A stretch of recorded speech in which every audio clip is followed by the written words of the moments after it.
What happens on the flip side?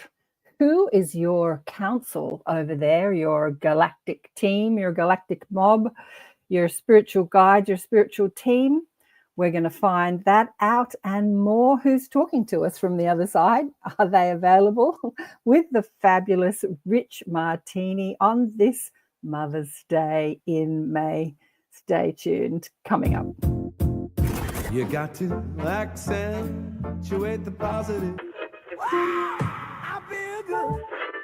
A little bit of feel good goes a long way.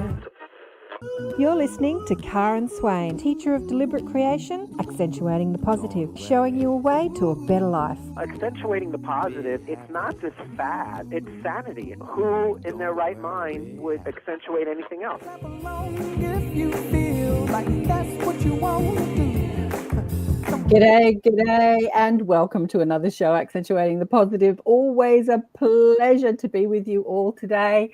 It is Mother's Day. Well, what's the date today? It's the 11th in the US. It's the 12th in Australia. It's actually the day after Mother's Day here. So I want to say Happy Mother's Day to everyone that's listening. Happy Mother's Day to you and to all my friends in Australia, down under. Down under. It was Mother's Day for us yesterday. We've got the fabulous Rich Martini on the show. You're listening to Karen Swain, Accentuating the Positive, Awakening, Expanding Consciousness on the United Public Radio Network and the UFO Paranormal Radio Network on 107.7 and 105.3 FM syndicated radio all over the place. Because it's Mother's Day, I'm sure lots of you are out giving your mothers lots of love or eating or doing something. We haven't got anyone in the comments at the moment, which is so unusual. So it might be a quiet show today. But I tell you what, Rich has got a lot to share, so it doesn't matter. Oh, hello, Wade Showy, you're here. Well, we can make up questions, right? Of course. Hello from Gloria. Hello, darling one. Happy Mother's Day. Yeah, I wanted to talk about the mothering energy today, but we've got lots to chat about. Rich and I have been chatting. He said, what do you want to do? Because I get people to come on half an hour before. He said, shall I go and come back or should we chat? But we started chatting and the time just flew, didn't it, Rich? It just flew.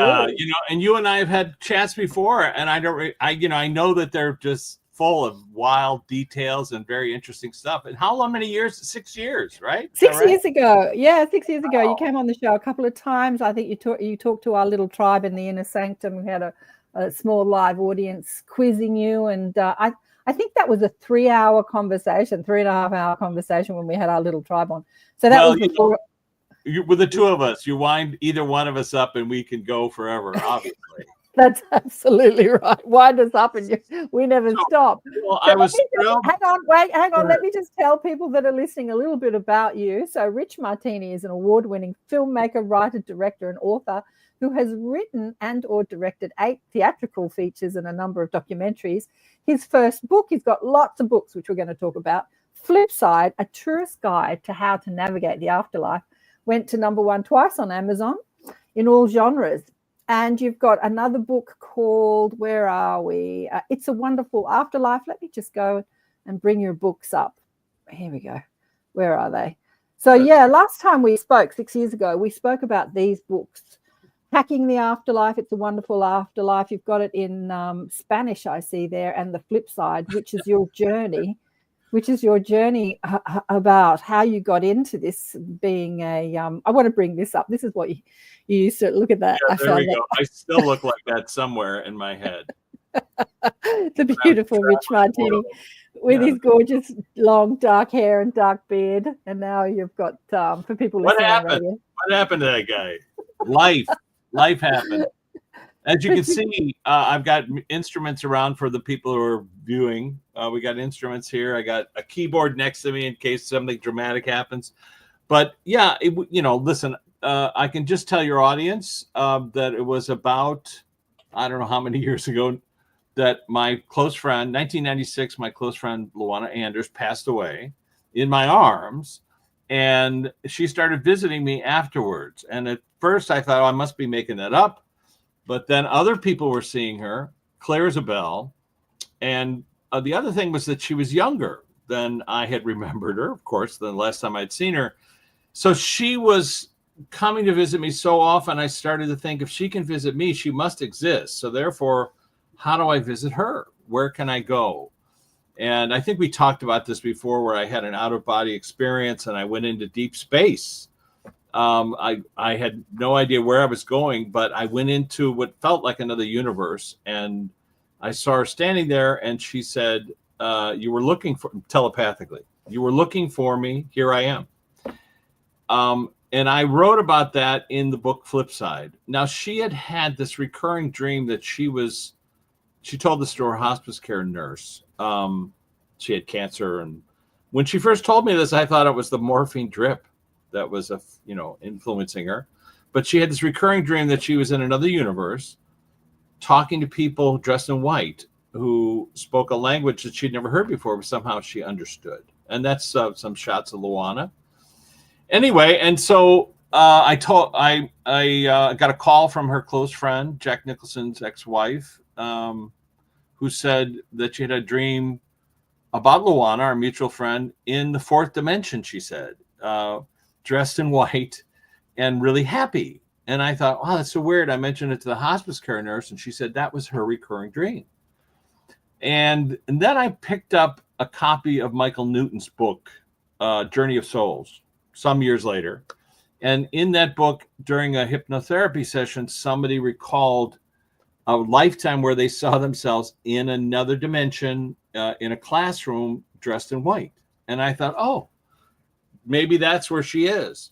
As a filmmaker who's written and directed movies, I thought, well, I'll make a documentary. So I called up Michael Newton and I said, I'd like to do a documentary about your work. And they said, oh, no, he's retired. And, he's not doing that. And then I went to Chicago where they were doing a conference, and I met him. And he said, I'll give you my last interview, which was odd because he didn't pass for another 16 years. But I filmed this 3-hour interview. And then during the interview, trying to be an open-minded skeptic about what he was saying, that people were saying the same things about the afterlife while under hypnosis 4 to 6 hours. And then I started filming people doing that. And then he suggested that I do a session. And I thought, oh, this is great. I can prove it to be false because I did not believe that I was going to go anywhere. You see, that's the bias that people talk about with hypnotherapy. But even though I was prepared to say for 4 hours, I don't see anything, unfortunately, I did see things. And here we are. But that became the book Flipside, which I then, talked about. I had filmed about a dozen people. And I spoke at the University of Virginia, the Department of Perceptual Studies. They had invited me to come and speak to them and present what I had learned. And as they pointed out, hypnotherapy is not a valid tool of science because of bias. But as I pointed out, people were saying the same things. Didn't matter who their therapist was. Didn't matter who was recording. People said the same thing, meeting counsels, meeting guides, meeting teachers, learning the process of incarnation, of how consciousness exists outside the brain, how we choose our lifetimes, plan our lifetimes, hook up with a team before we even get on stage. Everyone has to give us permission to come to join the play. People get, concerned about that. It's disconcerting to hear that they might have agreed to whatever it is they're going through. I understand, but it's not my opinion. It's not my theory, and it's not my belief. It's just what people consistently say. So I've been filming people for 15 years. I started with hypnotherapy cases. I filmed about 100 of those, often with Newton Institute trained hypnotherapists.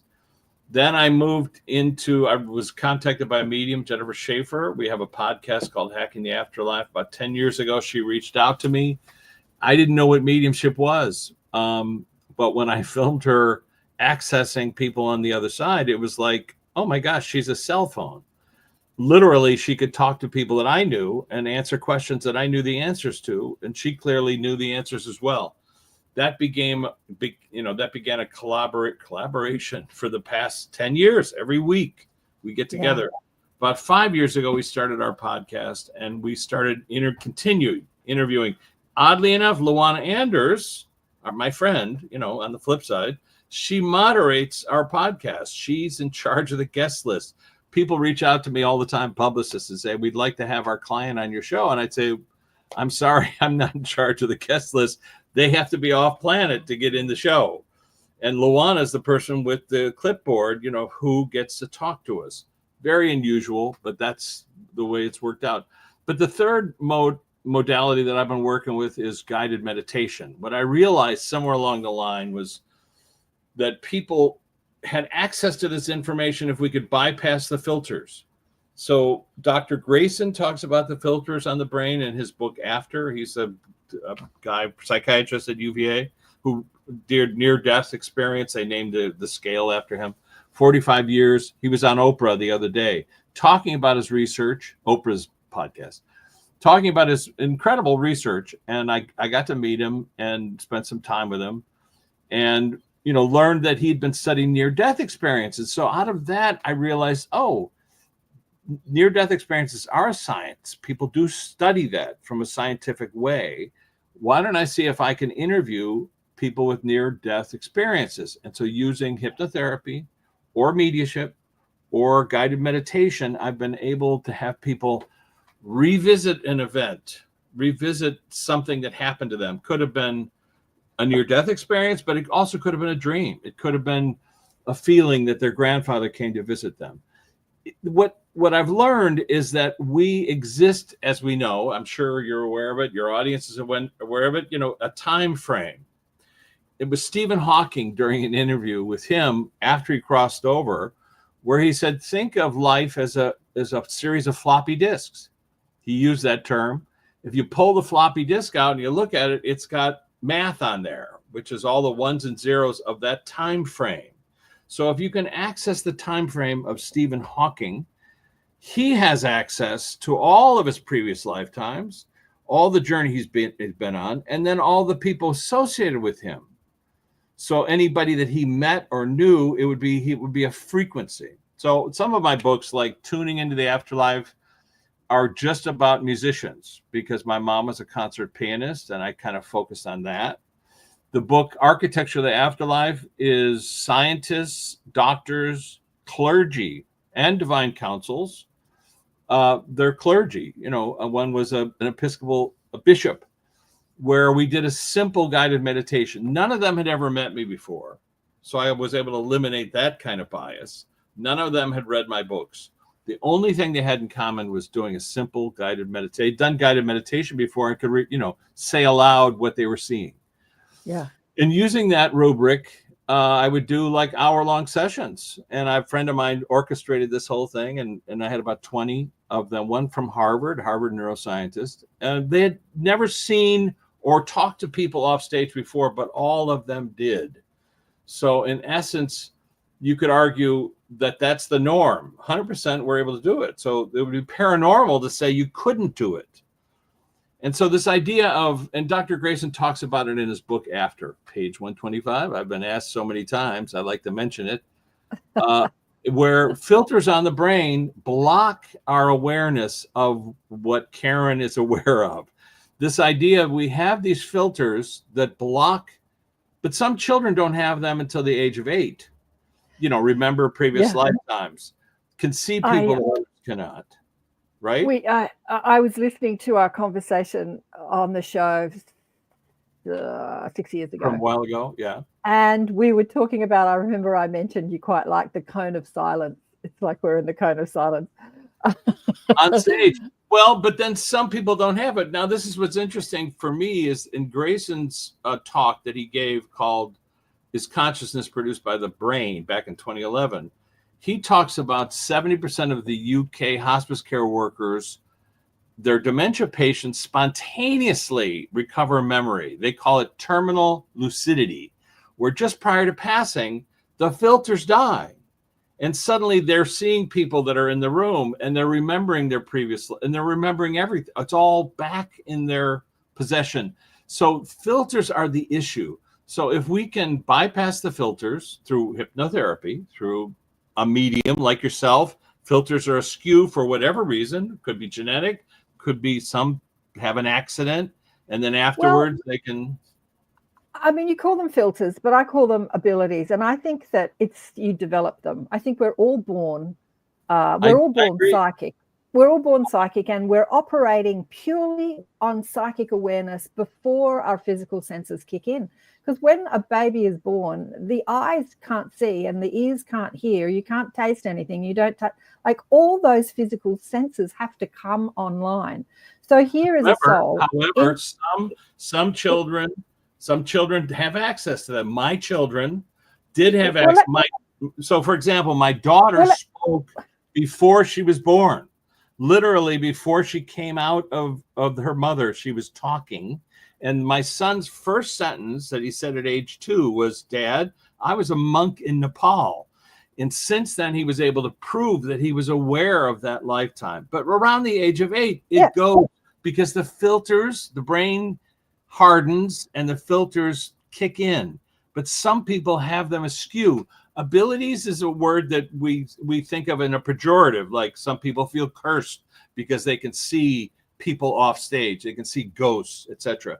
But other people, like you say, they're clearly, everyone has mediumship abilities. Everyone does. Yeah. Well, to my point, I finished what I was saying was, like, when we're born, before our physical senses come online, we are operating solely through our psychic senses. We can read our parents' mind. We can know what everyone else is feeling. We're still in contact with our spirit guides while we're in the baby's body. And then our physical senses come online. We start to smell and see and taste and hear. Pardon? Did you say cynical or physical? Physical senses. When the physical senses start to come online, we start to rely on those, and then the psychic senses recede. But as you say, it depends on the child, and it depends on the soul contract, how far they recede. But you can bring them back online. Like I brought them back online, and you can develop them and they can expand. I mean, when I started on radio, I started on with a woman called Pam Bradbury. And she was a school teacher that was interested in psychic ability. And she thought, oh, that's interesting. I'd like to know about that. And so she taught herself, or she went to schools or whatever, but she expanded. And she's been working now as a psychic medium, a professional psychic medium, giving readings to people for like over 30 years. And I was speaking to her the other day, actually. I said, "Are you retired yet?" She said, "No, people are still ringing me." But yeah, she said, "I wasn't psychic at all as a child that I remember, but I taught myself. I developed those psychic abilities." Yeah. So we can all do it. Well, I'll give you an example. And we're, just because we're talking about Sydney earlier.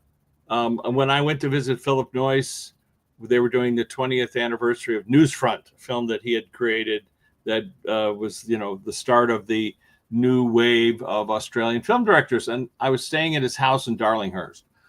And he had sold it, so it was empty except for a bed. So the first night that I was there in Darlinghurst, I woke up and I saw above me in the rafters a guy hanging from a noose. And I was startled awake, clearly saw him, and he saw me, but he spoke and he said, "I'm sorry. It's just something I feel the need to do." And then as he said that, a ladder appeared underneath him, and he climbed down the ladder. He was wearing a painter's smock. And when he got to the floor, which was a big ladder, got to the floor, he pulled on the rope like it was a trick rope. It wasn't tied, and it fell. And then as it landed on the ground, he disappeared. And so I had lunch with Jan Sharp, Philip's wife, who has since passed away. But Jan and I were having this discussion, and I said, "So Jan, what's up with the ghost in your house?" She said, "What are you talking about?" I described him, and then she said, "Well, the guy who painted our house did hang himself, but he did so a few miles away." And I said, "Well, Jan, I'm sorry, but clearly he liked being in your house because he's still hanging around." Ba boom. But what was interesting about that event, and I must say, my whole life I've seen people on the other side. Okay. Let me ask you, how old were you when that happened? So you're in Sydney, Australia, in Darlinghurst, which is just up the road from me. 1997. 1997. But here's my point. Ever since I was a kid, I saw people, I saw ghosts, and I went to my dad and I said, is there such a thing as ghosts? He said, no. And so I just let it go. Well, that must be my imagination. However, in this case, this guy explained to me why he felt the need to do so. You Why? see, because it's something I feel the need to do. So the idea of OCD behavior, the idea of something I feel the need to do, wash my hands. I got to wash my hands 100 times. Why do people do that? It's because it comforts them. They feel whatever the lots. So now, is the guy still doing it? Probably not. Eventually, your guide shows up and taps their watch and says, hey, time to go home. And that's what Michael Newton talked about in his work as well. But this guy was interacting with me. And it was one of the first times that I realized, oh, and then Luana passed away subsequently. She was talking to me, taking me places. Anyway, and so the whole idea was I was trying to figure out, well, where are they if they are still in existence? And why is this guy hanging around in a house in Darlinghurst? And since then, I must say, it's probably happened half a dozen times where I'm. Well, okay, I was going to ask you this. Because you and Jennifer Schaefer have teamed up and you rely on her to be the medium, have those experiences stopped? So when I asked why the ghost showed up in Darlinghurst, why would they stop? Have those experiences stopped? So you still why see would people... they stop? Why would they stop? Because you've been relying on Jennifer to be your. Because I got a substitute teacher, and it's like, oh, I no longer have to take that class. I mean, why would think about it logically? Why would it stop? No, of course. And by the way, I work with many mediums.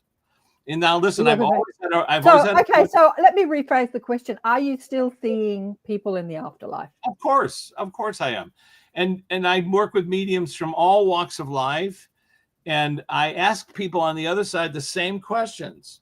And so it depends. I mean, I don't see them all day every time, but if I'm staying in an old hotel like I do when I go on coast to coast, I will see a woman sitting at the end of my bed. But I was just about to say, now when I'm talking to somebody who I'm doing a guided meditation with them and they're saying, I always ask, what was the first time you had an experience with spirit? And they'll say, well, I saw a ghost when I was a kid. And then I'll say, would you like to talk to the ghost? I did this with Tony Stockwell. This is a very English medium. I'd met him. We were doing this interview, and I said that to him. And he said, well, I don't work that way. I said, well, I do. So do you want to talk to the guy that you first saw? When he was a child, there was a guy in his bedroom, and he didn't know who it was. And he kept seeing this kind of ghostly figure. And that's when he first realized he could see spirit. I said, well, let's go back to that moment. Slice of time. Talking. I went back to the floppy disk of the memory of that child in his closet. And so he said, I can't see him. He's a ghostly figure. I said, grab hold of his shirt, pull him into the light, turn up the light. And he recognized this kid as his brother from the Victorian era. And the brother and him had both died in a workhouse on the same street that Charles Dickens had lived on. And so I had him give me details about the workhouse. What's the name of this place? Go outside, look at the street sign. Let's go to a pub that's nearby. He named a pub, and he talked about this pub that later on, when I looked it up, it had been destroyed during the Blitz. Oh. So Tony wasn't aware of it, couldn't have been in his lifetime. But clearly his brother, who had died in the Victorian era, was he's been watching over him all this time. So what I do now with people, when they say, I saw a ghost, I go, do you want to meet the ghost? And then we go back, and they go back to the moment when they saw that ghost. And then I ask the ghost, because this is the part where you can do this. Would you like to go home? Yeah. And depending upon what the ghost says, I can say, if they go, I don't know what you're talking about, I'll say, well, look around. There's a light, clearly a portal somewhere nearby. You see it? They always say yes. And I'll say, everyone who ever loved you, everyone you ever loved is on the other side of that portal. You don't have to go, but you can. You can go check it out. You can come back. But would you like to check it out? And every time I've done that, like I say, it's only been about 6 times. They come back a few minutes or hours later and thank the person for sending them home. Yeah, that's so beautiful. I had a teacher on the show, Michael Tamura, who was amazing psychic medium and taught people about this, amazing spiritual teacher. He's since transitioned. He's with me all the time. He's with me now. And he relayed on the show, I had him on the show about 8 times.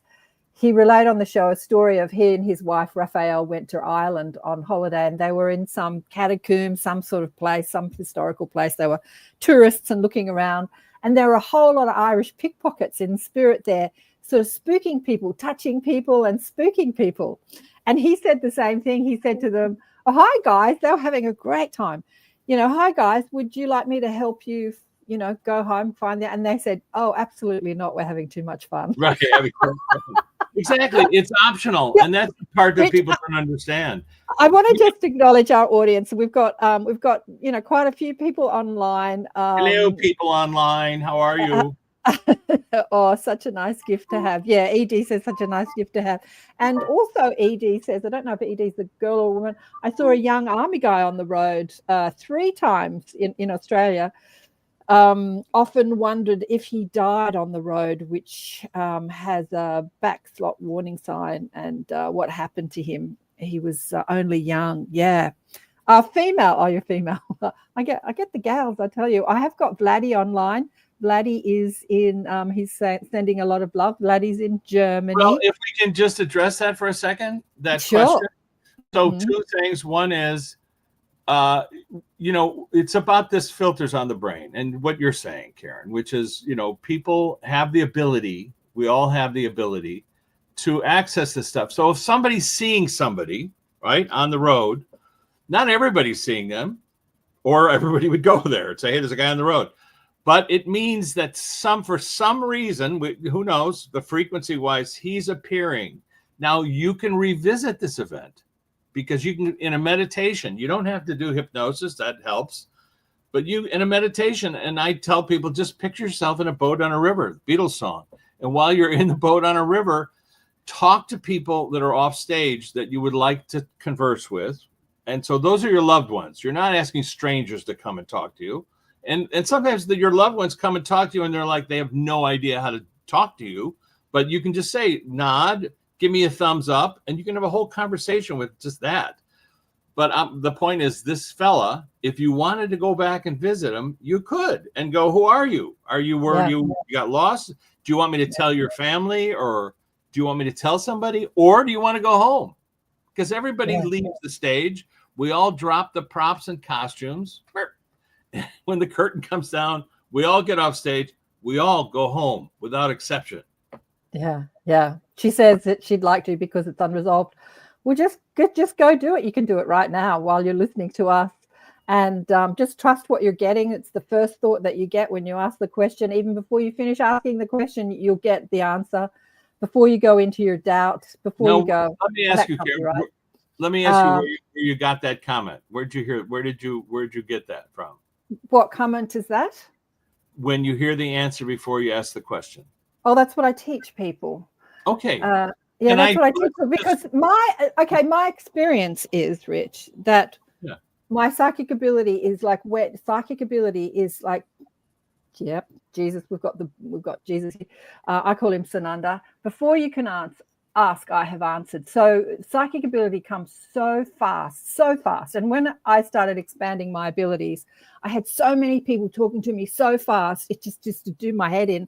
And I used to say, just stop, slow down. Because it was just completely confusing to me. And I couldn't get the words out quick enough. And I'd often finish in the middle of a sentence and start another sentence and fall over my words as I was trying to relay the information that was coming so fast.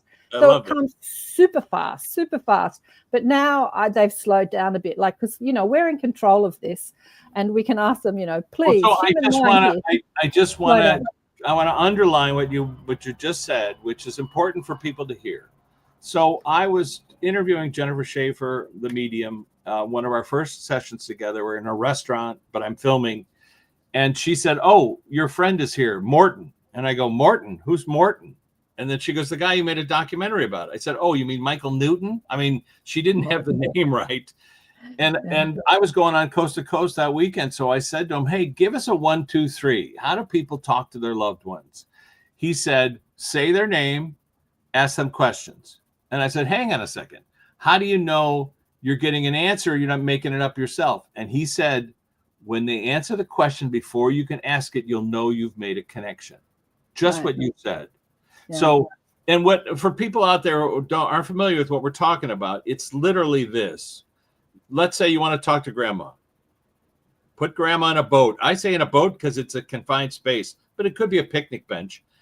Ask her questions, and don't ask questions you know the answer to. Ask questions that she does. Who greeted you when you crossed over?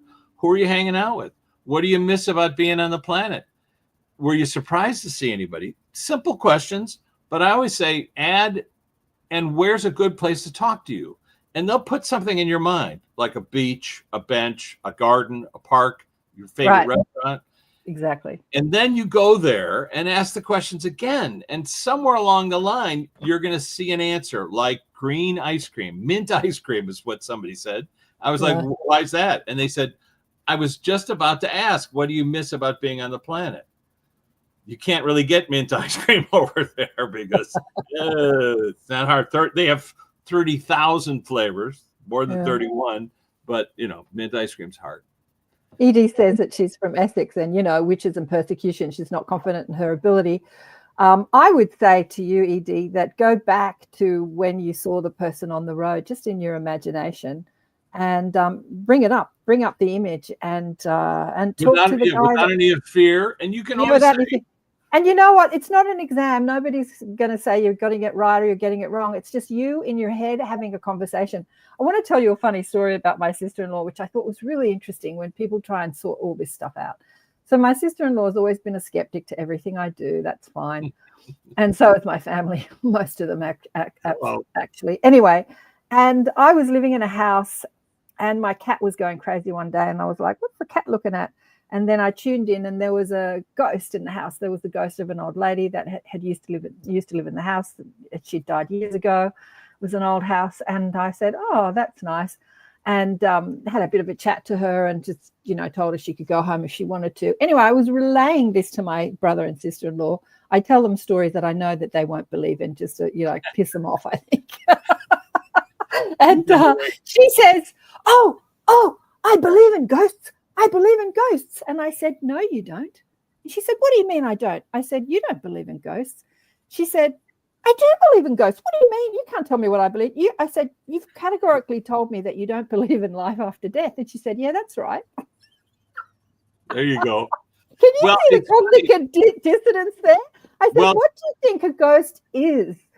And she said, well, what do you mean? And I said, it's a dead person. Isn't that interesting? Somebody off stage. Well, you know what? I had this conversation with a skeptic who had passed away, somebody who's a very famous skeptic. And I said, what about your friend Ricky Gervais, who's still on the planet, who's a famous skeptic? And this person answered, Ricky has cats. He should know that there's an afterlife because the cats see energy in people that we don't see. Listen, dogs smell cancer. Elephants have they can listen up, they can communicate up to 10 miles. Octopuses have 8 brains. They do more with 8 brains in 1 year of life than we do in 1 year, one brain, 80 years of life. That's really they found out, Dr. Galliano in Australia has discovered that corn summons insects to come and protect it from other insects. We have no clue about the dimensions of our own planet and how telepathy works and how plants talk to other plants, animals talk to other animals. And we're so dense, like you say, cone of silence over our head. We're not aware that our cats can communicate with us, dogs. And so I don't know if you've had it in your experience, but in mine, my old boss, Robert Town, he wrote the movie Chinatown, and he had a beloved dog that I walked for many years. And so when I was telling him about this research, he was very dismissive until we did a session with Jennifer Schaefer, and we brought forth his dog.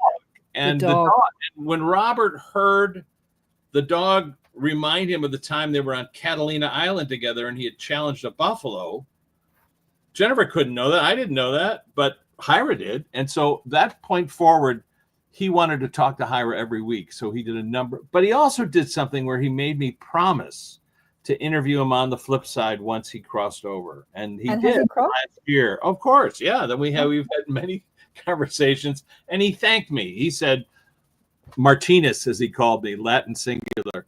I want to thank you for making my transition so easy, because once I realized where I was going, it wasn't so hard to realize where I am. Some people they're clutching and holding on to their beliefs, and they get on the flip side, and it's like, I don't know where I am. Whatever. Look, eventually they will. Beautiful. I saw that show or interview on your YouTube channel. What's a YouTube channel called? Give it a plug. On the flip side, Hacking the Afterlife. Hacking the Afterlife.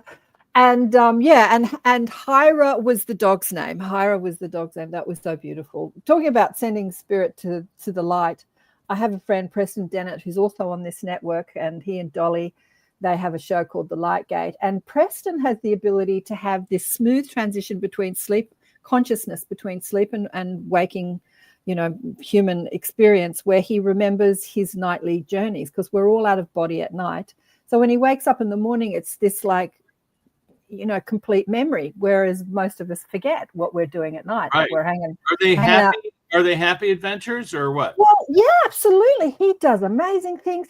He hangs out with his family who are out of body as well. Some of them are dead. When I say dead, they're on the flip side, and some of them are still embodied. And he said to his brother, you're out of body, and on that side, in that consciousness, he goes, of course I know I'm out of body. And he said, will you remember this in the morning? And he says, no, I won't. And he said, why won't you remember this in the morning? He said, I don't know how to do that. I don't have that ability.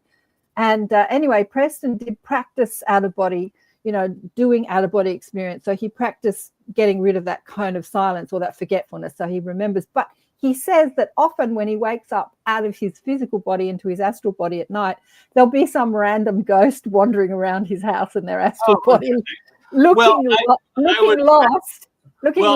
And then Preston will say to him, can I help you? And he's like, I don't know where I am. I'm lost, because a lot of people die and don't know what the hell's happened. And they said, well, let me just, I can take you to where your loved ones are. Like you said, I can take you to where you'll be embraced. And he takes them, what he says, it's not into the light, but he just moves them to another dimension. Yeah. So the astral, there are a dimension of the astral plane which we can go to after death. We don't have to. We can completely bypass that. It depends on the individual. And so I'll give you an example. I had this dream, like your friend, where I heard this woman wandering. She was crying, and I think she had dementia. I think she was a neighbor of mine. That's who I think it was. But anyway, she was crying, and she couldn't find her husband. And so I am in spirit form, in a dream, running into her and asking, are you okay? What's the matter? And she says, my husband, I can't find him. And I said, show me him. Show me a picture. And she was like, what? I said, just what's an image you have of him? And she showed me him like in a 1950s outfit, like fishing. And I went, hold on a second, stay right there. And then I took off like a light bolt, and I went into deep space. And I remember seeing like almost like pillars, as I was getting closer. And then the pillars turned into like almost like buildings. And then as I got closer to them, each one was like a different place, like an apartment. And then I zoomed into this apartment, and there were like 4 old guys sitting around a table playing cards. I kid you not. They're like drinking and playing cards. And I recognized the guy, and I grab him. I go, you're needed. And I yank him out of there, and we fly at lightning speed within split second back to the woman, and I deposit him in front of her. Is that your guy? Now, I don't know what would have happened if it was the wrong guy, but is that your husband? And then they embraced. And I thought about that, and it's because I think she had dementia. So even though she had passed over, she was still like locked in that, I don't know where I am. I don't know who I am. And clearly, he may have greeted her when she crossed over, but it was like, she doesn't recognize her. So he went back to playing cards. But at the same time, it's that idea of placing them back. So everybody comes from somewhere. It's not one place. It's not Poughkeepsie or Cairns, as you said, someplace out in the outback. It'd be nice if it was, but people go home. That's what people refer to. Let me ask you this, because I'm fascinated by the people from the natives from Australia who had this culture for 70,000 years, where they the dream state is like the waking state. Have you ever Oh, had any clients like that, or aware of that? Yeah, I lived with a girl who's a healer. When we were young in our 30s, we were flatmates, and Penny Short. She's been on the show a few times, and Penny used to say she went out to Outback Australia and lived with a remote Indigenous First Nation community out there, and was a teacher. And she's a tall, skinny, freckly blonde girl. Like, you couldn't get so different to these black, beautiful black people. Anyway, and she tells so many stories. I remember she tells a story of a woman that was standing somewhere, and she went up and tapped her on the shoulder and said, "Can I ask you a question?" And she goes, "Leave me alone. I'm talking to my grandmother here." And she's just standing there having a chat with her grandmother in spirit. And then she said that she had to leave the community for a while because someone got sick, her dad or grandfather, somebody got sick, and she was catching one of the small planes home, and these 3 elderly women had traveled for days by foot to be there to give her, because somebody was dying, that's right, to give her some stones and some feathers and some ritual for the death. And she said, "How did you know that my father was sick?" And that they said, "Oh, we heard it on the psychic telephone." It's like that these 3 women got this message that Penny was leaving the community because her grandfather was. And so, to them, it's just, it's normal, but not to all Indigenous Australian, because a lot of them have been westernized and, All right, well, hang on. Society. This is Penny Short, right?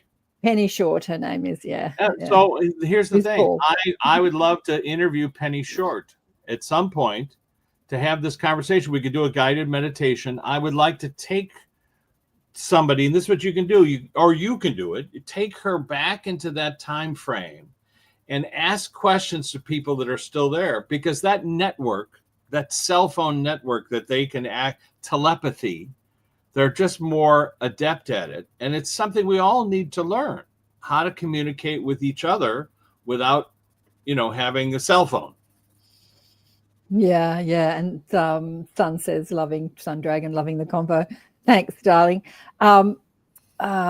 Yeah, absolutely. Well, I can ask her. Like, Desley's got a question, or she wants to say something here.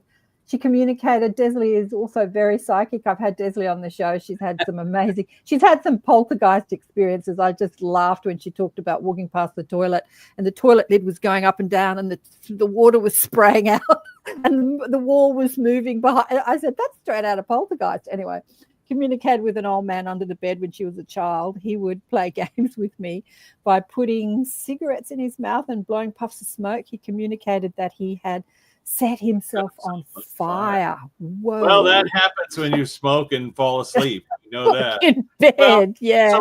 So my thing is this, which is I tell people, and this is my guided meditation. It's in my book, Divine Counsels in the Afterlife, where I took like 20 different scientists, doctors, whatever. I just start with the very simple, picture yourself in a boat on a river. And for some reason, that seems to work. People can picture a boat, old, new, it doesn't matter. And then they picture the river. And so they're somewhere, a lake, ocean, doesn't matter. It should be calm water because you don't want to be worried about going downstream. But once you put yourself in that state of mind, you can invite, and there's nothing to fear because, of course, there's a reason why they spoke to us before and bypassed filters and got our attention. And so the fact that he died by fire, he's not dead now, clearly. None of us die. He's just back home. But he's explaining, but you can smoke on the flip side. That's the weird part. You can drink. You can't get drunk, though, because there's no brain cells to addle. Can I tell you a story about that? Sure, I've got to tell you a story because it's a long story, but I'm going to really shorten it. I had read a book. Somebody had said, go and get Michael Newton's books. They said, Soul's Journey of Souls. So I've gone into a bookshop before the internet and said, I've got to get a book about souls and journeys. And she sold me a book called A Soul's Journey, which was written by a guy called Peter Richelieu. So he's out of body at night in different realms. And I had been like, I want this to happen to me. I want this. So it did. And I was hanging out with Shirley MacLaine. And I was given this little liqueur by this guy in this turban. And then I'm sitting at a table with Shirley MacLaine and a whole lot of people. And I'm holding this liqueur. And I said, can you drink when you're not embodied? And she goes, yeah, of course you can drink when you're not in body. I said, do you get drunk? You know, I'm asking her on the flip side, because she's still embodied, and she was. Sure, you're talking to her higher self. And we were hanging out on the flip side, and she was telling me stuff. But she said to me that she was one of my teachers, and I said, "Are you?" And she says, "Oh God, do you think it was any coincidence? Mine were the first books that you ever picked up." And I said, "I guess no coincidence." But yeah, she was great. But she said, "You can't get drunk, but what you can do is you can remember the sensation and you can recreate it." Now that's fascinating, because Karen, a couple of things. One is I drove Shirley around one day while she was at Burbank, and I'm good friends with her brother. But you can access that event, and I've had some really great success with. I'm doing these guided meditations with people, and I take them to their council, and then while we're going through the council members, I ask, is anybody teaching a class? And sometimes they'll tell me, I'm taking a class or I'm teaching a class, and then I'll say, can we go and visit that classroom? And now they describe the class, how many students are there. They describe the environment, what it looks like. And then I ask the teacher, can I talk to you? And then I say, what's the curriculum? What is the name of this course in the curriculum? Sometimes they give me a hilarious answer. Yeah. But then I ask for a random student to come forward. Not the person I'm talking to, who's seeing and hearing and expressing this. I'm asking the teacher to bring someone forward, a student who this person doesn't know that I'm talking with. And now I'm conversing with the student, because I'm asking, so can I ask you some questions? And then I ask about the class. I ask about their journey. I ask if they're incarnated anywhere, might be another planet. Are they incarnated on the planet Earth? So you can revisit that event with Shirley and say, take me to the class that you teach. She may teach many, but you can say one. Let's just go to that one class, and please show me an event that happened in class where I learned something.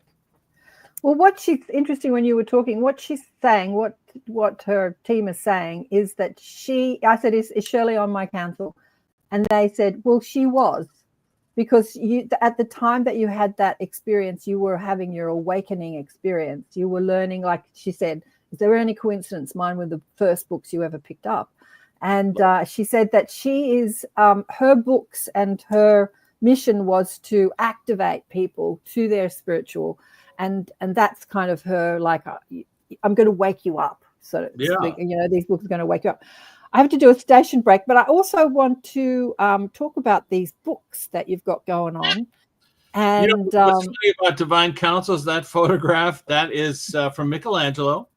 He painted the Last Judgment, and that's where they all sat for the conclave. They sat right under that picture.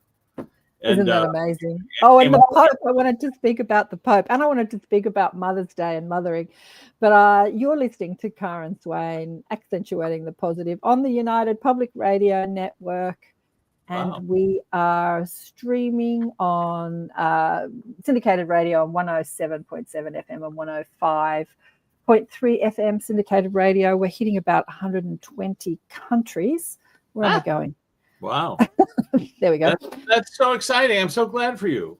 And there was a few questions here. Susan wanted to, she wanted some more stories about unusual types of animal communication. Yes, very good. Well, I will give you a couple of things. One is I do have this new book. It's called Close Encounters of the Flip Side Kind. And I'm going to be speaking at Contact in the Desert with Jennifer Schaefer. That's in California at the end of this month. Sometimes on councils, people see in their council members, as they're going down the row, they'll see an animal. And I'll say, and sometimes it's not an animal, but it's like a combination, like a guy with a wolf's head or a guy with a rhino's head. I mean, whatever it is. I try not to judge what people are saying, and I try to ask the same questions. How did you get on this council? What do you represent in this person? And of course, if you can think about an animal and then think that's the quality likely that they represent. But in terms of animal communications, and I'm fairly certain I know what you're referring to, which is, how do I talk to my animal or my pets? Frequently, people report that because I ask the same question, so what it was like when you crossed over, and they'll often say, I was greeted by an animal, my pet, my dog, my cats, whatever. And the reason they do that is they report it's kind of like a soft landing, because when you don't know where you are, suddenly you look down at the ground and there are your cats like on your feet, and you recognize them instantly, and you're not worried about where am I, where have I gone somewhere else.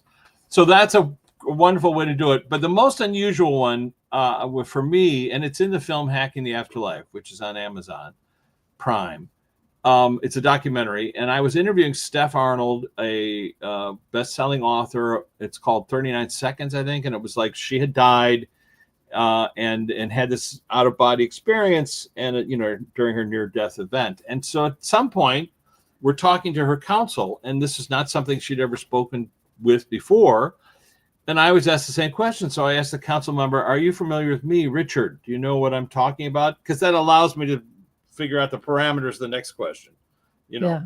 And so she said, Steph said that she's saying yes, she's very familiar with your work, and she's showing me a dog. And then I said, "Oh, describe the dog." And then she described a part miniature collie and part German Shepherd. And she said, and the dog's name is Sam. That's my dog. That's the dog I had 30 years ago who had passed away. And I said, "Hey, hang on a second.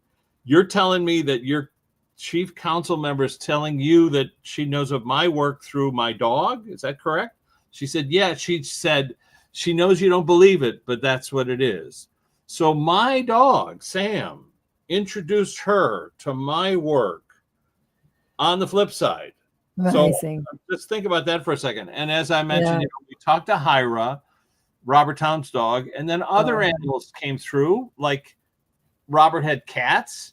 So I would ask, what about the cats that flip, and then we'd ask the cat, what happened. I've had interviews with a squirrel on somebody's council. I think that's in Divine Councils in the Afterlife. The guy said, "I'm seeing a squirrel."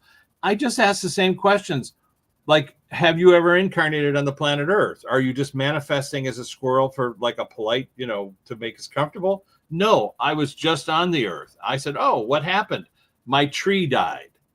And the tree was knocked over, and I died when the tree fell."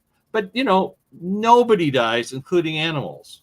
So if you think about that for a second, I've heard this consistently, and it's a weird sentence, but I'll repeat it. Animals understand how incarnation works, and humans do not. Yeah. So animals tell us that they find us. We have this illusion that we find them. Their higher self recognizes our frequency and says, "Don't you remember I was your horse in the 1500s? Come on. It's time for you to find me in the pound. Get going. Get over there." Yeah. And you're over in the pound going, "Wow, that dog looks really, that seems like the dog for me." And, and of course we have no awareness, like, oh, you've known each other forever. I mean, it's wacky. It's mind bending. I mean, and then we just think about the planet, bees can see UV light. We can't see that. All these birds change their mating habits months in advance of bad weather. So, they know the planet's going to get bad, and so they change their mating habits. How could they possibly know that? It's just their frequencies upon dimensions. We don't understand. We haven't gotten there yet. However, people talk about a shift in consciousness. And now in the book, Close Encounters of the Flip Side Kind, I had some really unusual conversations with J. Allen Hynek, the guy who coined that phrase, Close Encounters of the Third Kind. He was my science professor in grade school. And when I met his son, Paul Hynek, at the Contact in the Desert, I said, "Would you like to do a guided meditation?" We did. I said, "Who do you want to bring to the meditation?" He said, "My father."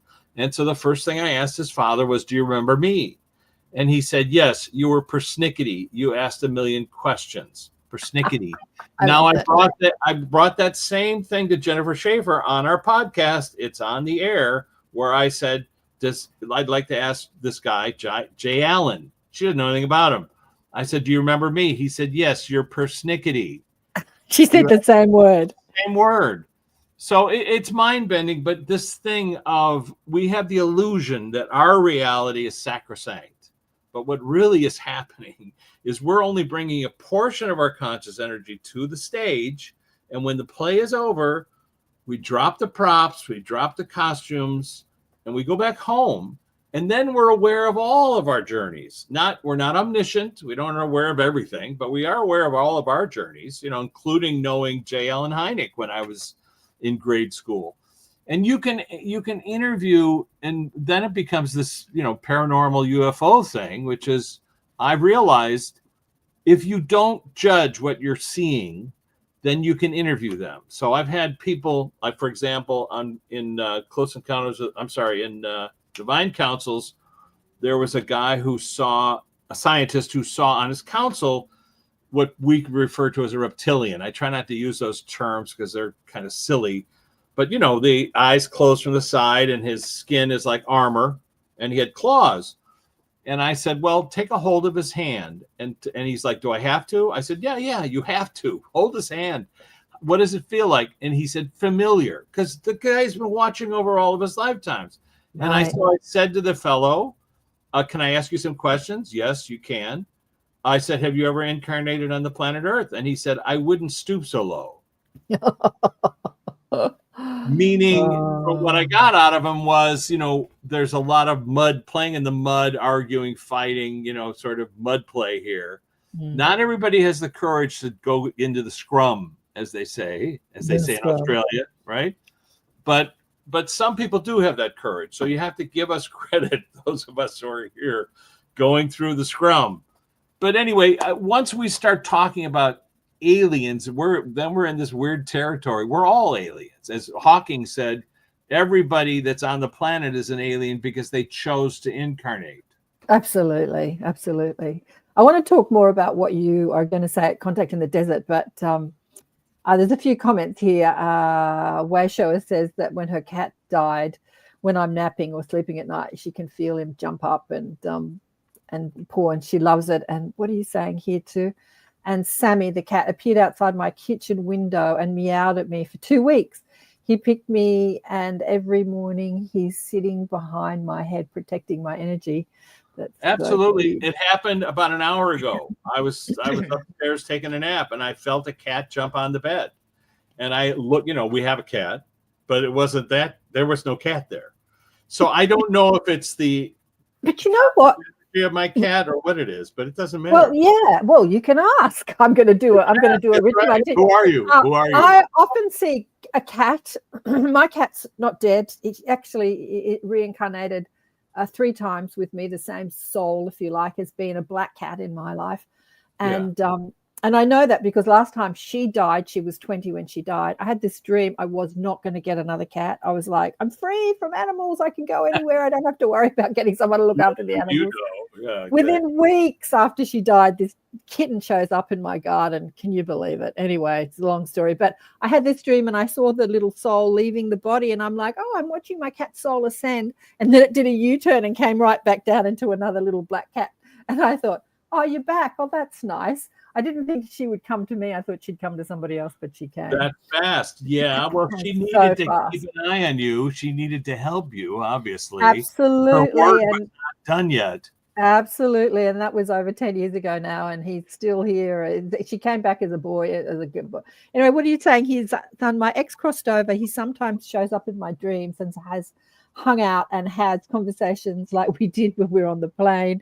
Yeah. Things in rhythm, time frames, past convo, scenarios versus the future. Thoughts. So my thoughts on that are, it's sometimes people see their loved ones in a dream and they're like, you can't be here, you're dead, and they vanish.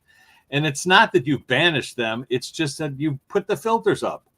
And so when you're allowing yourself to hang out and have a conversation and not be freaked out by the fact that they're no longer on the planet, you can revisit the event by meditating on it and saying, so now tell me how you're doing, or where are you hanging out, or what's going on. People talk about the future, and from my research, the future's not set. However, there are likely outcomes. So someone like Karen, they can talk to people off stage who are aware of the likely outcomes. And so they have a really good shot. And of course, not always come true, as we know, but she's got a really good shot at saying what likely outcome is going to happen. So you can talk to a loved one and say, am I going to see you again? And then they're going to say, what do you think? You're seeing me now. I'm You're here. seeing me right now. Yeah, Yeah. exactly. So, allow that and enjoy that. And you don't have to tell anybody. And by the way, if you do run into somebody like Karen does, and she sees her family and then tortures them with the stories of that she's talking about, you don't want to do that, right? You don't want to get poisoned at dinner. You can say, I had a dream. And if you throw in the word, I have a dream, no one is disconcerted. When you say, oh, I saw Dad last night, they'll freak out. I had a dream where I saw Dad last night. Nobody freaks out. They don't care, you see? So just throw in, I had a dream. I had a dream. I always ask people after their loved ones have died, have you talked to them lately? And often, and I usually say to people that are pretty aware, not to people that are complete skeptics, they usually say, no, they're dead. And I'm like, yeah, I know. But have you talked to their soul or their spirit lately? Have you had a dream about them? Have you had a thought about them? That's right. Or a coincidence. Oh, yeah. And it's this paradigm that we have on this planet that if somebody dies, in quotes, air quotes, because nobody dies, that you now have lost communication. So I like to sort of smash that paradigm. You have never lost connection or communication with them. So I always say, have you spoken to them lately? Have you seen them lately? No, well, there's also this thing that we're so used to hearing people talk. And it's funny because even your mom, who, for us, it's Mother's Day. Your mom, you might have talked to her on the phone, once a week, but, usually while you're doing something else or watching TV, or even when you go over to her house to see her, you're like, hey, Mom, in your conversation is here. She's over there. So we don't really communicate. However, in this kind of communication, they're present. They can actually see everything you're doing and examine what you're doing. And they don't care that much. They are not attached to the same stuff they used to be, but love they're attached to. So if you can talk about love with them, you're going to have a great conversation because, listen, this is important. Jennifer's dad came forward and I saw her burst into tears because that's what happens whenever he shows up. And but the first time it happened, I said, let's ask your dad a question, because I thought, well, that'll get her mind out of what she's seeing. And I said, so how do we help people with grief? What's a way we can help people with grief? And he said, tell people to move grief to nostalgia. And I said, what's that mean? And Jennifer said, I don't know. And I said, well, ask him. He's here. So he said, not that it ends grief, but grief is sadness and sad memories. Nostalgia is both happy and sad memories. And when you can move grief to nostalgia, you begin the healing process. You start to laugh about the goofy things they did, the things they said, and realize that eventually you're going to be back with them. And so the grief of losing them changes when you, and by the way, Dr. Grayson was talking with Oprah the other day. Dr. Grayson, the guy at the University of Virginia, near-death experiences. They just did a study on students who were studying near-death experiences, and it showed that studying them changes their feeling about death. So just listening to Karen, tuning into her show, listening to what she has to say will change your opinion and change your reality about the afterlife. That's what the science shows. Have you ever spoken to Elizabeth Bosson and spoken at Helping Parents Heal? I have not. I don't know who that is. What a great name. I'll have to introduce you. So she was on the show recently, and she had a son that died, and he was at the base camp of Mount Everest, and when he took his last breath, she was on the phone to him. And she said she felt him transition. She had this feeling of him moving into the light. And she had that same, it's kind of like a shared death experience, they call it. Anyway, she puts on this fabulous, she only puts it on once every couple of years. I had her on the show and I said, you need to put this on a few times every year, because there are so many people out there grieving. We're talking about grief. And she puts on this conference and has speakers like the Anita Morjanis and the Eben Ali. And it really, really, really, it's not a grief conference. It's not for people, how do I overcome grief? It's to educate people that there is no death. And she calls her people that have had children that have died shining bright parents instead of parents who have lost children or something. Anyway, I'll introduce you because, Lovely. I actually have spoken twice at the Menla conference called The Art of Dying and Living.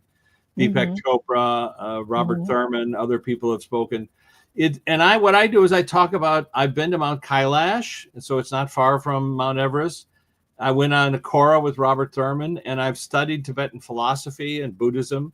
And what I found is that Buddhism is peerless when it comes to the nature of reality, but when it comes to the afterlife or what happens, there's quite a bit of difference. But what's fun about this research is that I want to talk to somebody on the flip side, Yogananda, whoever it is, and ask them, so what was it like when you got over there? Was it exactly the way you had pictured it?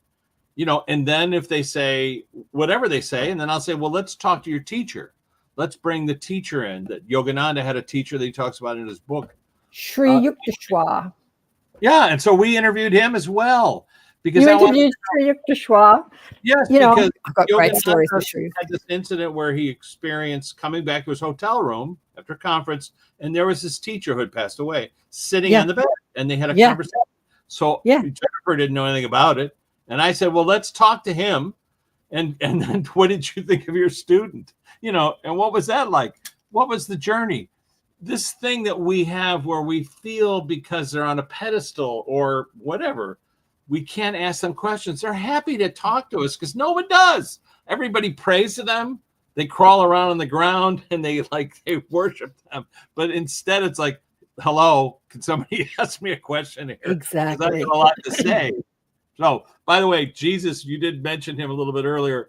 Whenever he shows up in a podcast or in a guided meditation, I'll say to the person, because they're usually crying or freaking out, I'll say, could you ask him to change into something more conducive to conversation so we can have a literal, how are you doing? What's going on? What can you teach us? Or what do you want to tell us?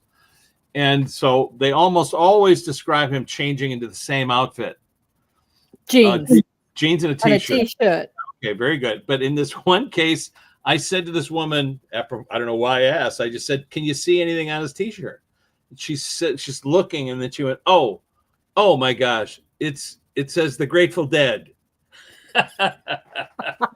So he's got such a wicked sense of humor. Wicked's not That's the right hilarious. word. He has such a great sense of humor. That is hilarious. When I'm in the middle of asking him a question, I curveball, like the Grateful Dead. Wow. Dude, seriously, I love that. But I mean, why not? Why does the study of the afterlife have to be a kind of dour, depressing, weird experience of like fear or whatever? Creepy music. I mean, I want to tell you something, Rich. I've got to get a word in edgewise here. There are so many people here who have showed up for this podcast. So many, there's such a crowd. Dude, how are you guys? What's happening? They said we can't get a word in edgewise. Tell them to get in line. Tell them to get in line. They got to get on your podcast, and then they're happy. No, I'm kidding. I must say, you were talking about the guided meditations. So years ago, 30 years ago, 1995, when I've forgotten the name. A healer came out here to Australia. We did a process because I'd had a fraught experience with my mother who died when I was 16, and we did this guided meditation where I went and met her, and you said, put them in a boat, put them by a stream, calm water. Her guided meditation was, she called it the fireside conversation or the fireside chat. So you're sitting by a fire, an open fire, maybe under the stars, and you invite your person, it was my mother at the time, to come and sit by the fire and talk to you. And 30 years ago, Rich, it was one of the most profound things I ever did in healing, because she had died and we hadn't worked out, a bit of stuff. So here I was talking to Mum on the other side, on the flip side, sitting by the fire. And I asked her questions like, why did you treat me differently to my brothers? And she said, oh, I'm so sorry. I was jealous of you. And I said, why were you jealous? She said, oh, it was just the pain that I was in and the insecurity I had, because she was 50 when she died. And so remember how you said, getting information, verify the information. So I went to my father, who was still alive at the time, and I said, was Mum jealous of me when we were a kid? And he said, oh, my God, Karen, He said, we had to do an intervention because she wouldn't pick you up as a baby. So she'd said to me on the flip side, when your father gave you attention when you were a baby because you were a girl, I was jealous that he was giving another girl attention and not giving that attention to me. Like, you should be giving the attention to me. And so I asked my father, what? And he said, yeah, Mabel, his mother and her mother were both Mabel. Hilarious. We got together, the two grandmothers got together, and they said, what are we going to do about, Becky and the baby, because she won't pick the baby up. And it was so interesting that I'd got this information from my mother. What a profound thing to hear and to verify.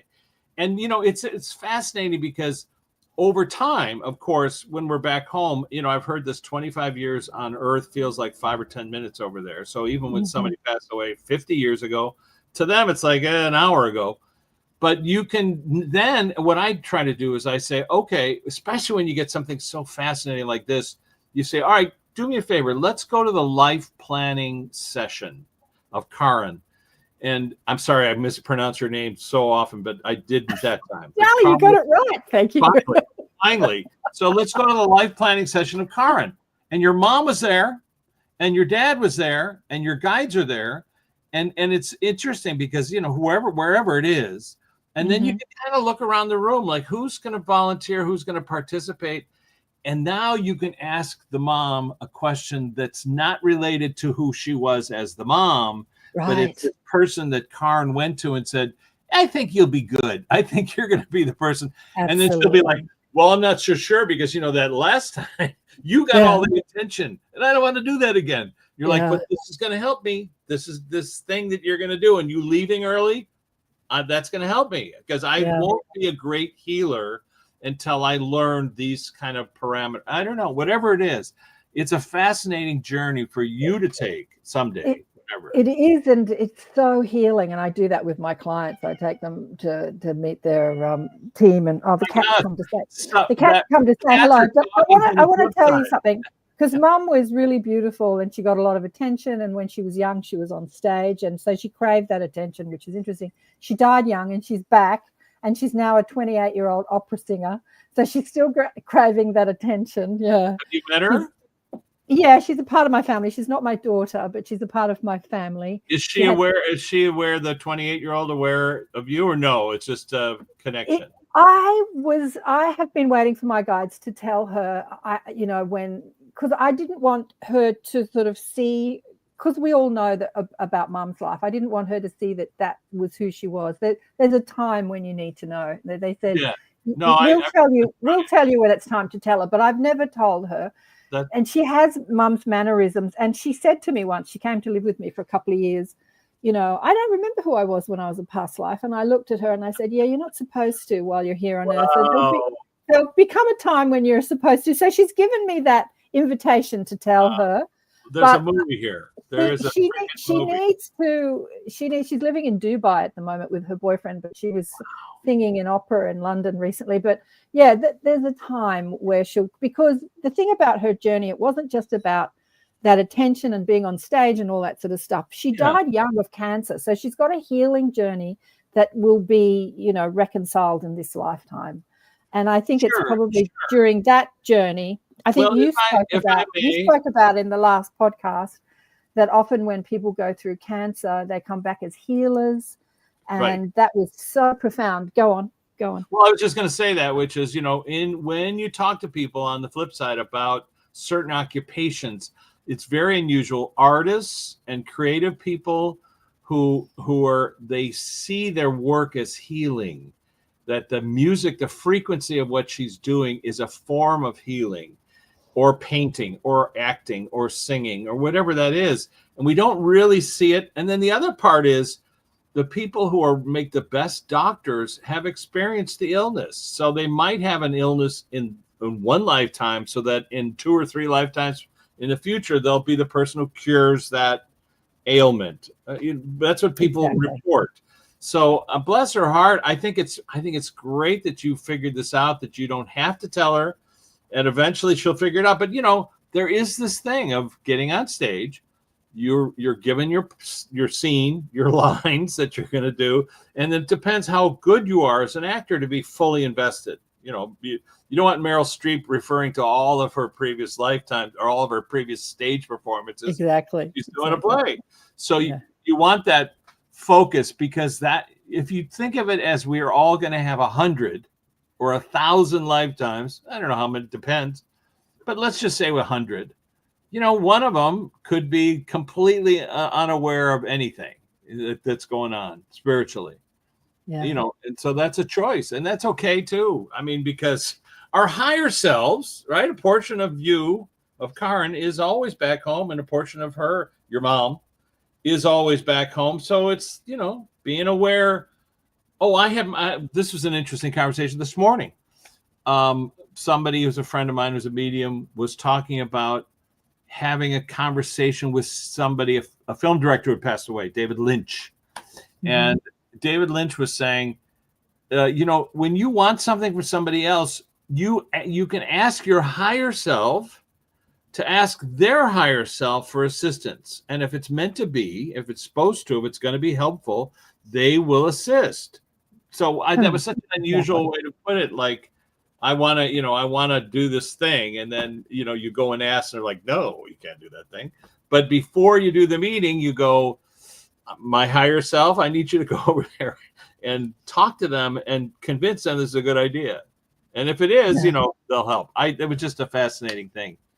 You know? Yeah, I know. Like Michael Tamura, well, many people talk. We can speak to people's soul or spirit or higher self or teams or whatever you want to call it before they leave their bodies, before they return to the flip side. Absolutely. Because, you know, there are people that can't find, you know, a relative, or have had a fight, hasn't spoken to their relative, but we can go and have that conversation on an astral plane and work it out and say, I'm sorry, and please come back into my life. You know, we don't have to wait for people to die to have that psychic telepathic communication. You've heard of the telepathy tapes, haven't you? Have you? Yes, I have. And Jennifer Schaefer, who I'm working with, and we're going to be at Contact in the Desert together. Yeah. She has a client that is nonverbal autistic, and when they work together, the client types things that Jennifer's thinking. So they're communicating without any. So this thing of telepathy, and it came up because when I was working on Close Encounters of the Flip Side Kind, this book, I was thinking about, I dug into the research of how do we communicate with beings from other planets, let's say, being, you know, and they could be friends of ours, who knows? Because in the Newton Institute, 35% of their reports include memories of lifetimes off planet. So it very well could be that, you know, all right. So question was, how do you communicate with people? Well, in the 1960s, late 50s, early 60s, the government, the CIA did a big NSA kind of meeting where they were trying to figure out, how do we talk to people from other civilizations? And they came up with these two methodologies, music and math, which is in the movie Close Encounters of the Third Kind, which is, you know, the light, and then they communicate da da da da da, you know, that sort of thing. Well, what I've learned in this research is you don't need that, because those are physical things of our universe that we understand. We just need to work on the telepathy aspect of it, which is to be able to communicate. And, you know, in dreams, for example, no lips move. When you see somebody talking to you in a dream, just notice their lips don't move. So, you know, we don't have any problem talking to people in dreams, you know, whatever it is, having a conversation. But then when we wake up, we're like, oh, I met somebody I don't know or whatever, but their lips were not moving. And it's a mental idea of having a conversation. And once you can start to allow that, all right, so this is an unusual thing.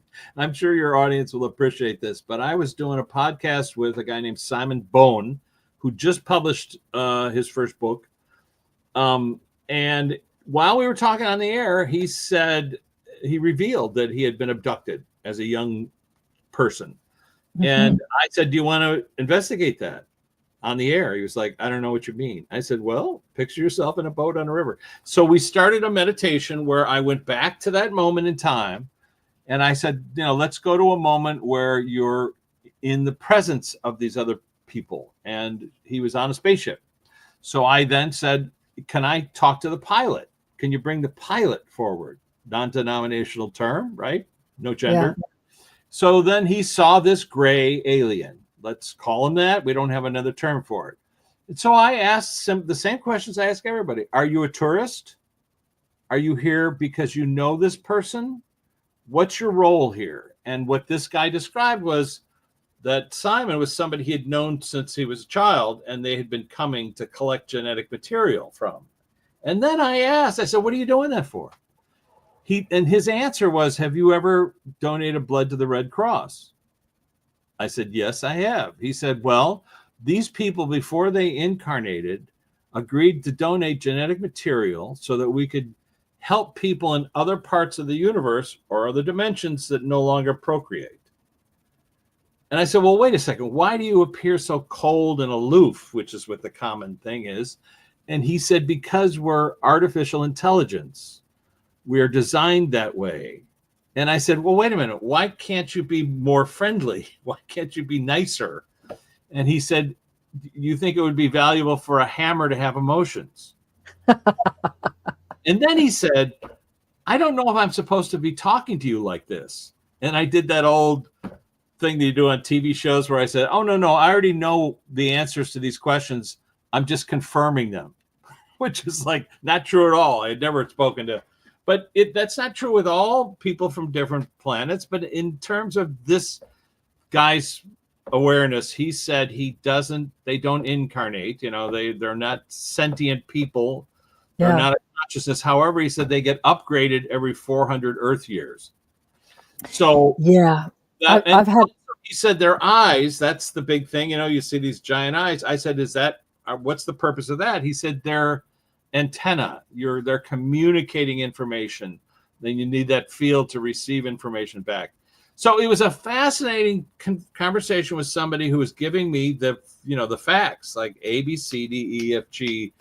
And that they're the people who have incarnated here on Earth have agreed prior to do that. Anyway, I thought your audience would find that is fascinating. I've had a chat to my galactic mob that I call very reverently the galactic mob, and I've asked about the little gray alien, the androids, and they said, well, as physical beings, when we send an android down to a planet, they're not susceptible to the different bacteria or the air quality or the emotions.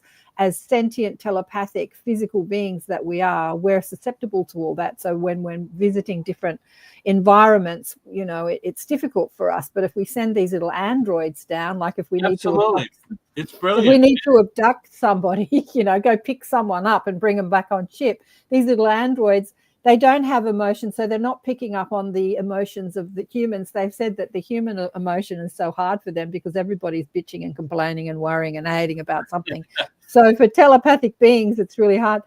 So, that's why wouldn't it be fun if you and I, Karen, were able to communicate with the guys who designed these fellas and said, now look, fellas, you need a little more Robin Williams in here. Yeah, put some more emotion so they're a bit friendlier. More comedy in here so that they're not like freaked out. It's not about collecting your genetic material. It's like saying, thank you. Oh my gosh, you agreed. Look, here's a book, to serve man. Here's a book I want you to read. You agreed to donate this before. It's okay. It's all right. Whatever. I know that sounds ridiculous and probably a little. So at Contact in the Desert, you're going to be illuminating people about all this afterlife with. That's right. Well, that's right. Jennifer and I'm actually on a panel talking about non-human intelligence or this kind of communication, telepathy. That's the idea. Telepathy tapes. I mean, I haven't listened to them. I'm aware of them because everyone's told me about them, and I think that's a great idea. But you do need science. You need to have scientists do consistent data. I think that's important.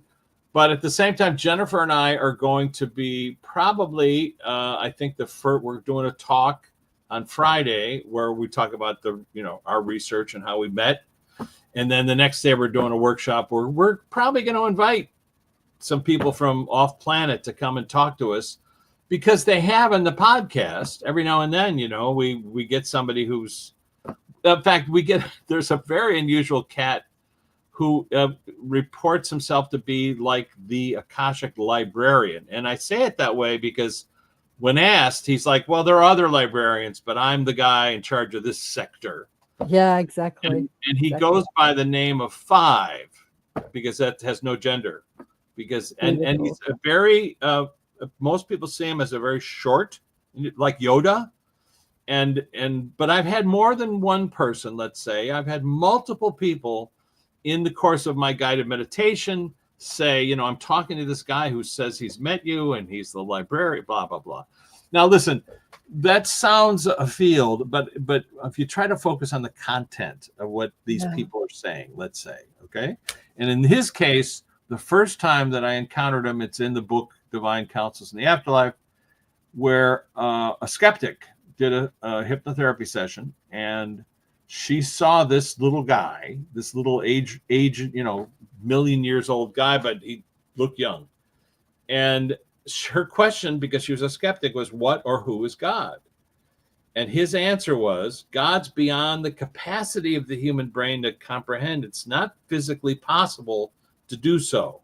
Interesting. I guess multidimensional. He said, however, you can experience God by opening your heart to everyone and all things. And I've thought about that quite a bit. It's a mathematical formula. What he's saying is that, what he's saying is, open your heart to other things. In saying that, I wanted to focus this show on the mothering energy because it is Mother's Day. So I've got the mob here. I've got the Mother Teresa's and the Mother Marys and the Mary Magdalene. Correct me if I'm wrong about that. Is that accurate? I'll focus on open your heart to everyone. Absolutely, a segue. They wanted to share about the mothering energy. That, you know, here on Earth, we separate female and male. But when you're on the flip side, if you like to use your vernacular, they think that's hilarious. They said that love is love is love is love. But as you've determined mothering energy on your planet, it is not only for the females or the mothers that have birthed children. The mothering energy is anyone that nurtures and cares for. It could be somebody that cares for their garden. It could be somebody that cares for their cat. It is anyone that is nurturing and caring for, male or female. And on this Mother's Day in 2025, we'd like to honor all those people that evoke the mothering energy, not just the physical mothers on the planet. And because there are a lot of men on the planet that are just such nurturers. They nurture their work, they nurture their music, they nurture their family, they nurture their friends. They cook for people, they look after people, they nurture their garden or their pets. It is that sense of care that is that mothering energy, and we'd like to see that expand on your planet, on planet Earth. We'd like to see that nurturing energy expand in the hearts and minds of all who inhabit your planet, is the message that they are bringing today on this Mother's Day. Yeah. Well, we got it in there. They have been trying to get that message, Rich, since the beginning of this show. I'm getting there.